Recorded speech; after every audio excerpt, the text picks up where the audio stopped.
Debido a la antigüedad del relato, hay muy pocos detalles concretos sobre los orígenes o los primeros años de vida de Pedro Serrano. Sin embargo, lo que generalmente se acepta es que, alrededor de mediados del siglo XVI, este marinero español se unió a la tripulación de un barco mercante rumbo al continente americano. Pero lo que comenzó como un viaje rutinario, pronto se convirtió en una pesadilla. Una noche desastrosa, una feroz tempestad golpeó al barco con fuerza devastadora, haciéndolo pedazos. Toda la tripulación murió, excepto Pedro. Dotado de una gran habilidad para nadar, luchó en medio del caos y logró llegar hasta una pequeña isla deshabitada, ubicada frente a la costa noreste de Sudamérica, muy alejada de las rutas marítimas habituales. Aunque la ubicación exacta sigue siendo debatida, muchos creen que fue el Banco Serrana, un remoto banco de arena en el Mar Caribe. Cuando Pedro despertó al día siguiente, la cruda realidad se hizo evidente. La tierra era estéril. Apenas había vegetación, salvo unos parches de hierba y algunos árboles dispersos. Pero lo más alarmante, la isla no tenía ninguna fuente de agua dulce, lo que reducía drásticamente sus posibilidades de sobrevivir. Pedro comenzó a buscar tanto en la isla como en los arrecifes de coral cercanos a algo comestible. Finalmente encontró una pequeña cantidad de mariscos que no tuvo más remedio que comer crudos. Aunque le proporcionaron algo de alimento, Pedro sabía que necesitaría una fuente de comida más confiable si quería sobrevivir durante un largo periodo. Un día, la suerte le sonrió mientras exploraba una laguna poco profunda. Cerca de la orilla, vio tortugas deslizándose por el agua, una señal prometedora. Entendió que probablemente saldrían a la playa por la noche para poner huevos. Al caer la noche, Pedro se escondió detrás de una roca, permaneciendo completamente en silencio mientras la oscuridad envolvía la playa. Las horas pasaban en un silencio pesado. Finalmente, las tortugas comenzaron a arrastrarse desde el mar hasta la arena. Actuando con rapidez, Pedro utilizó un cuchillo, un objeto valioso que había logrado rescatar del naufragio, para capturar y matar varias tortugas.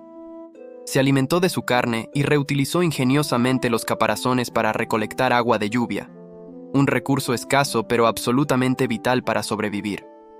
Encendiendo la llama, los días se convirtieron en semanas, y las semanas lentamente en meses. Pedro soportó el clima implacable, expuesto al calor abrasador y a las violentas tormentas sin ningún refugio. Sobrevivía únicamente gracias a las tortugas que salían del mar y al agua de lluvia que recogía en los caparazones vacíos. Con el paso del tiempo, Pedro se obsesionó con encontrar una forma de hacer fuego. Sabía que no solo podría cocinar sus alimentos, sino también usarlo como señal para los barcos que pudieran pasar. Las orillas estaban cubiertas de algas secas, madera flotante y restos de otros naufragios, combustible más que suficiente, si tan solo pudiera generar una chispa. Aunque su cuchillo podía actuar como acero, el verdadero desafío era encontrar una piedra adecuada. La isla era básicamente un banco de arena seco y árido. Pedro recorrió cada rincón, buscando una piedra que pudiera producir chispas, pero no encontró pedernal alguno. Negándose a rendirse, dirigió su atención al mar. Como buceador experimentado, se sumergió una y otra vez, explorando el fondo marino en busca de piedras que pudieran servir como pedernal. Tras numerosos intentos, finalmente emergió con 2 rocas que se sentían prometedoras en sus manos. Con renovada determinación, volvió a la orilla y comenzó a golpear las piedras hasta formar un borde afilado. Ya había reunido una pequeña pila de algas secas como yesca. Sosteniendo su improvisado pedernal en una mano y el cuchillo en la otra, los golpeó varias veces. Tras varios intentos llenos de tensión, finalmente una chispa cayó sobre la yesca.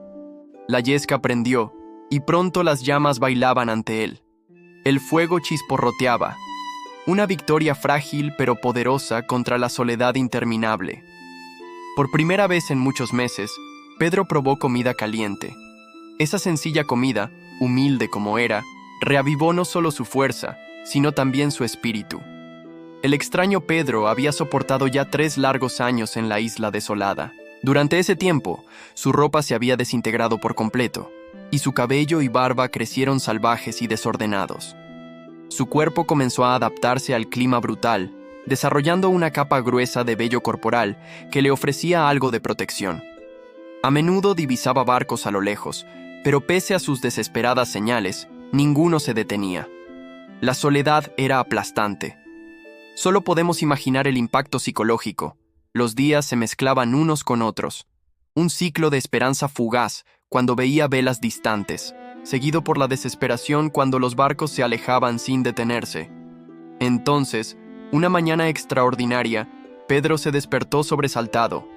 A través del humo de su fogata, vio algo que casi le detuvo el corazón, un rostro humano que lo observaba. Era otro hombre. Como Pedro, era español y había naufragado la noche anterior. Se había aferrado a un trozo de madera flotante y había llegado a la orilla durante la noche. Ambos se paralizaron por el miedo. El recién llegado se asustó al ver el aspecto salvaje y casi animal de Pedro, y Pedro, casi roto por la soledad, no podía creer que estuviera viendo a otro ser humano. Pensó que era una ilusión o una aparición demoníaca. Aterrados, corrieron en direcciones opuestas, cada uno convencido de que el otro era un espíritu o un truco del diablo. Pedro, en su pánico, gritó al cielo, pidiendo protección. El otro hombre, al oír su desesperada oración en español, se detuvo. Reconociendo el idioma y la angustia, respondió: «Hermano, no huyas, soy cristiano, como tú». Aliviados y emocionados, ambos se acercaron lentamente y confirmaron que eran reales. Desde ese momento, sus vidas cambiaron. Establecieron una nueva rutina juntos, compartiendo responsabilidades, cuidando el fuego, recolectando algas, pescando y aprovechando la madera flotante. Con ambos trabajando en equipo, lograron atrapar tortugas más grandes y mejorar su alimentación. Pasaron otros 4 años. A menudo observaban los barcos que pasaban, con la esperanza que subía y bajaba con cada uno. Finalmente, un día, una embarcación se acercó más que ninguna otra. Corrieron hacia su fuego de señal, alimentándolo frenéticamente para crear una densa columna de humo. Esta vez, su señal funcionó. Un bote se desprendió del barco y se dirigió a la isla. Llenos de alegría y desesperación, Pedro y su compañero corrieron hacia sus rescatistas, pero el aspecto desaliñado y salvaje de ambos asustó a los marineros, quienes pensaron que estaban siendo atacados por salvajes.